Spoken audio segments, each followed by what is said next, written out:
Shalom saudara, berjumpa lagi bersama saya dalam program We Must Know, dan kali ini kita berada pada segmen friendship.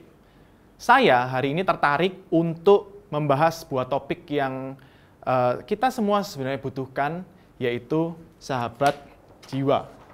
Kenapa kok topik ini menarik? Karena sebenarnya setiap manusia itu membutuhkan teman yang dekat, bukan cuma sekedar teman yang kita tahu, bukan cuma sekedar apalagi teman yang kita jumpai di sosial media gitu.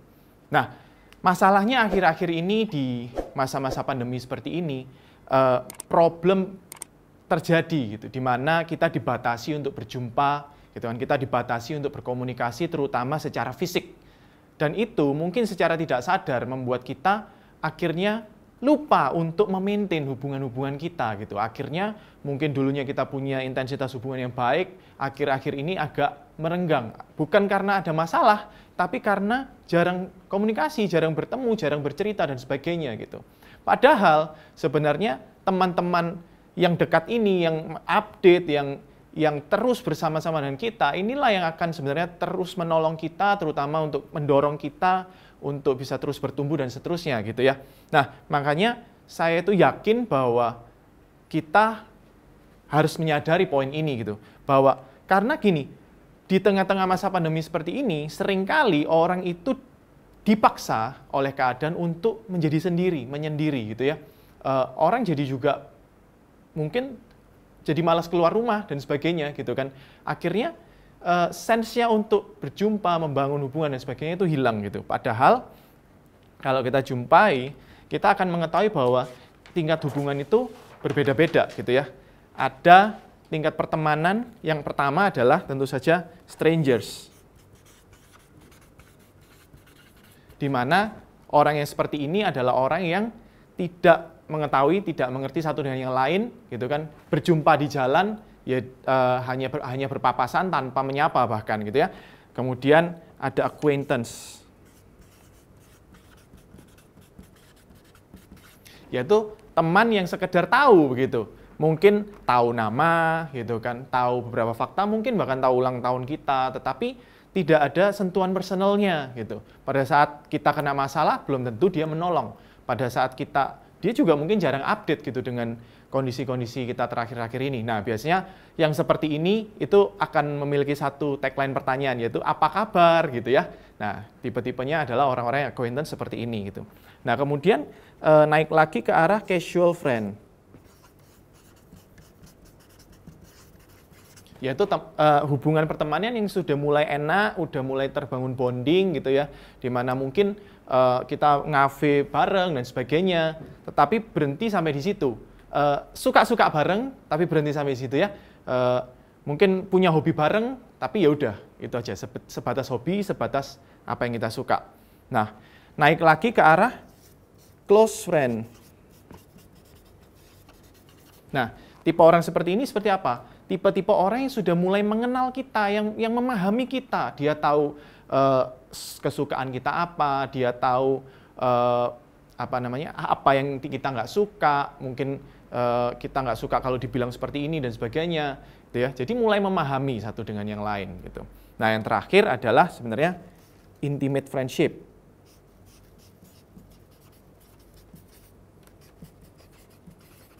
Di mana di sini tipikalnya adalah orang yang memang terjadi koneksi dari jiwa ke jiwa, gitu.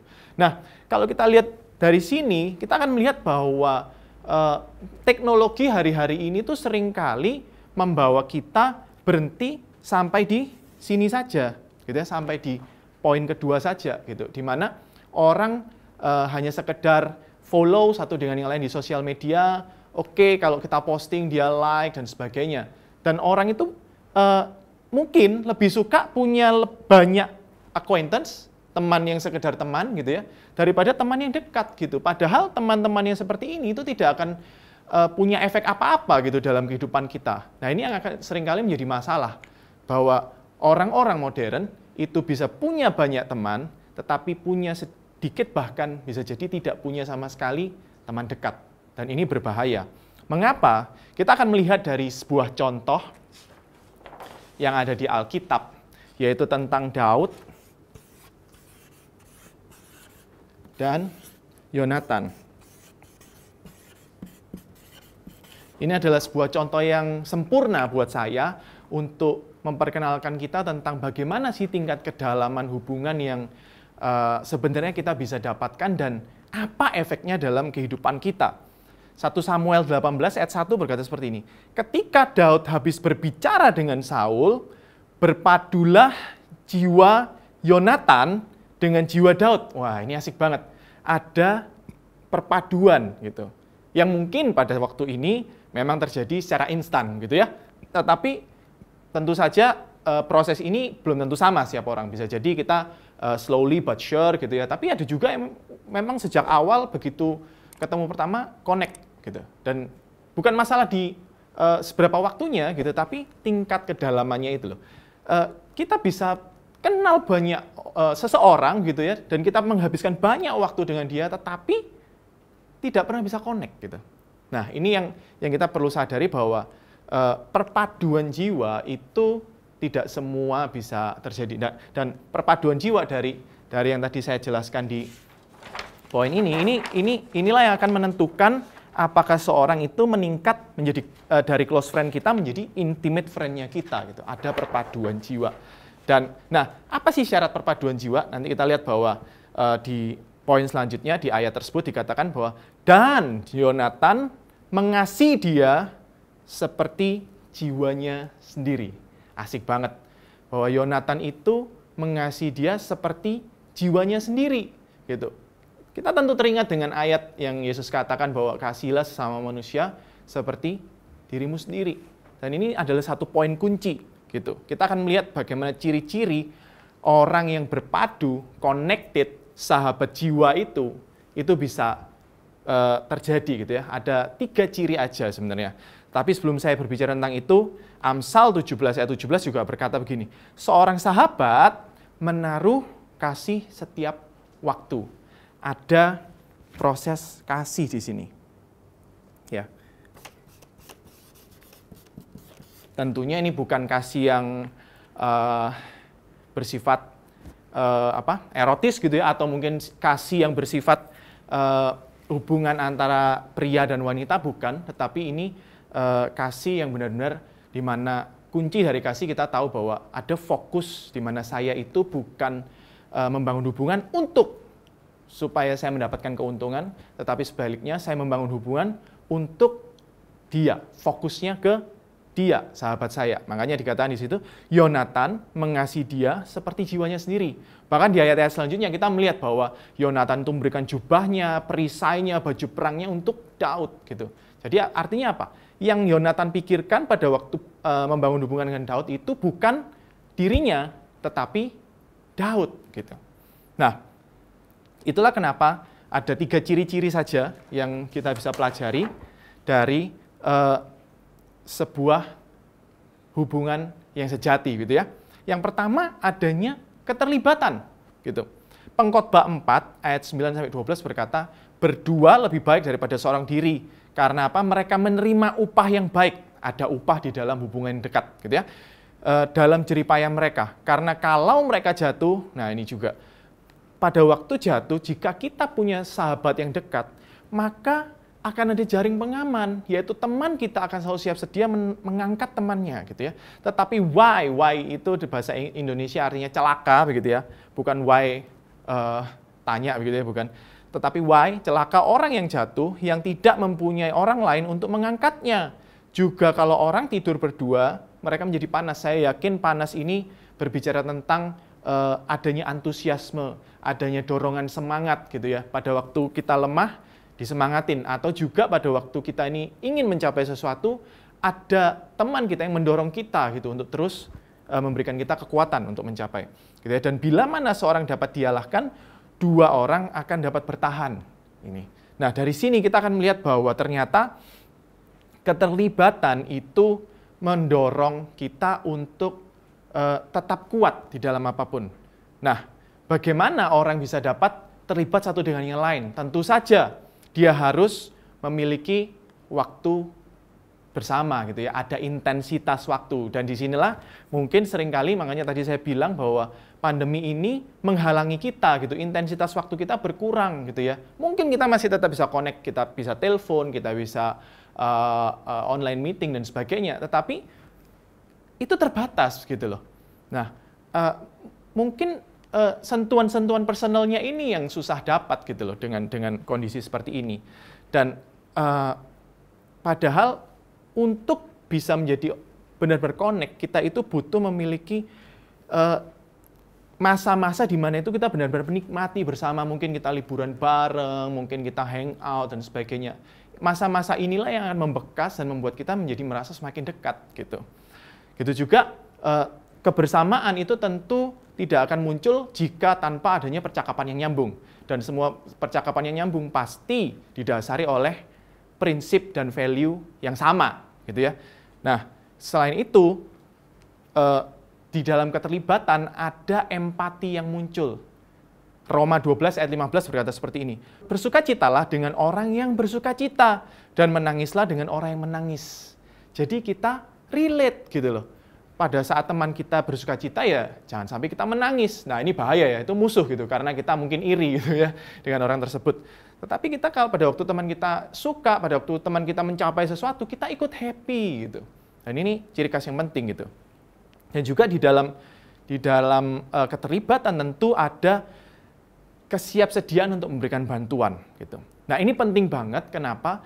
Karena pada waktu kita itu merasa ada orang yang pasti mau bantu kita, maka ini akan menolong kita memberikan rasa aman di dalam jiwa kita, sehingga pada waktu kita menghadapi bahaya, tekanan, problem apapun, kita akan cenderung bisa berani dalam mengambil keputusan.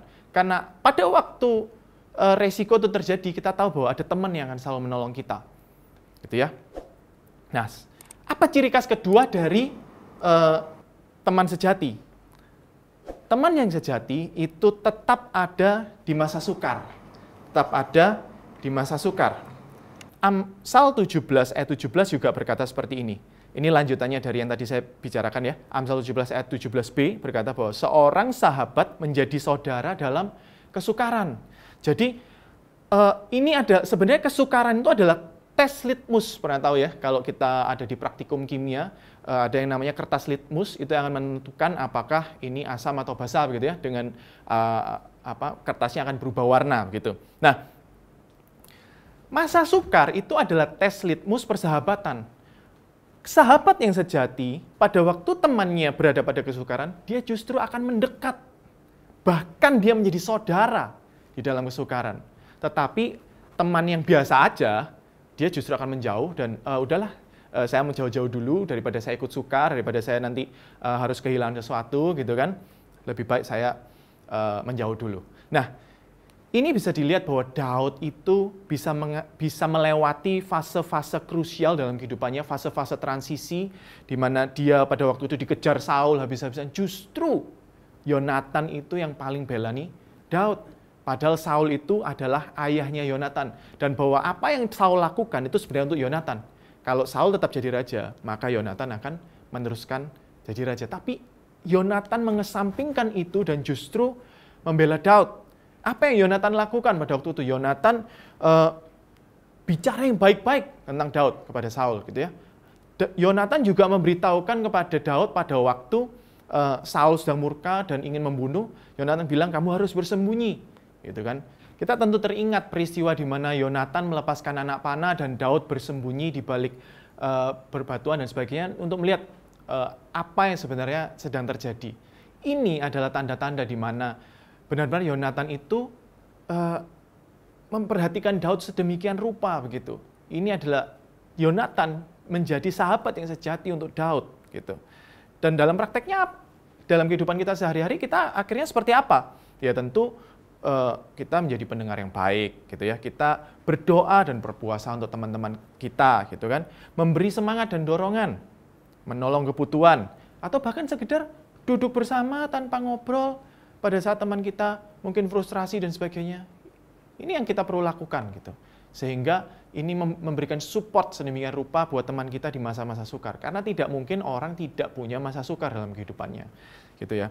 Dan ciri khas ketiga dari sahabat sejati adalah sahabat yang sejati itu pasti mendorong kita untuk menuju pada pertumbuhan. Amsal 27 ayat 5 sampai 6 berkata, lebih baik teguran yang nyata-nyata daripada kasih yang tersembunyi. Seorang kawan memukul dengan maksud baik, tetapi seorang lawan mencium secara berlimpah-limpah. Tentu bukan berarti kita kemudian menerjemahkan ini secara harfiah begitu ya, teman kita pukulin. Tentu saja tidak gitu. Kita bisa melihat praktek-prakteknya bagaimana kita bisa menjadi teman yang baik dan mendorong pada pertumbuhan dengan cara apa? Memberikan kritikan tentu saja. Kritikan itu bisa positif, bisa negatif. Memang cenderung banyak orang bisa menangkap kritikan dengan cara negatif. Tetapi seharusnya kalau kita itu udah connect, apalagi soul to soul gitu ya, maka kita akan tahu bahwa kritikan dari teman kita itu bukan bersifat untuk mencelakakan kita, tetapi demi kebaikan kita gitu kan. Sahabat yang sejati itu selalu tahu bagaimana caranya mengkritik atau memberikan masukan, feedback buat temannya gitu ya. Dan bukan cuma tahu caranya, tapi tahu waktunya gitu. Mungkin pada waktu teman kita masih kalut pikirannya, kita diam dulu. Tapi kita cari waktu dan kita kemudian bisa menasihatinya. Gitu. Dan tentu saja kritikannya membangun, bukan kritikan yang justru mencelakakan, kritikan yang membangun itu seperti apa? Kritikan yang seringkali mendorong kita untuk menjadi diri kita sendiri. Sedangkan kritikan yang seringkali akhirnya justru membuat kita akan makin down adalah pada waktu ada tuntutan untuk memenuhi standar-standar orang lain gitu ya. Dan disitulah sahabat yang sejati itu seringkali mendorong kita untuk jadi diri kita sendiri. Ini penting banget gitu. Dan kritikannya juga tepat sasaran. Biasanya sahabat sejati itu akan memiliki penerimaan. Jadi dia tahu kapan, buat saya ini nggak ada masalah gitu ya. Mungkin stylenya, mungkin pembawaannya tertentu yang mungkin itu bukan sesuatu yang krusial, bukan sesuatu yang penting, tidak prinsipal. Tidak akan dikritik gitu ya. Tetapi untuk hal-hal yang mungkin itu mempengaruhi masa depannya, tentu dia tidak akan menahan-nahan, tidak akan sungkan untuk ngomong gitu ya. Jadi tahu kapan waktunya ngomong, kapan waktunya diterima gitu. Ini sahabat yang sejati gitu. Nah, poin-poin ini adalah ciri khas sahabat yang sejati. Dan yuk, saya ingin ajak saudara semua untuk mari kita temukan sahabat yang sejati kita buat kita yang belum punya.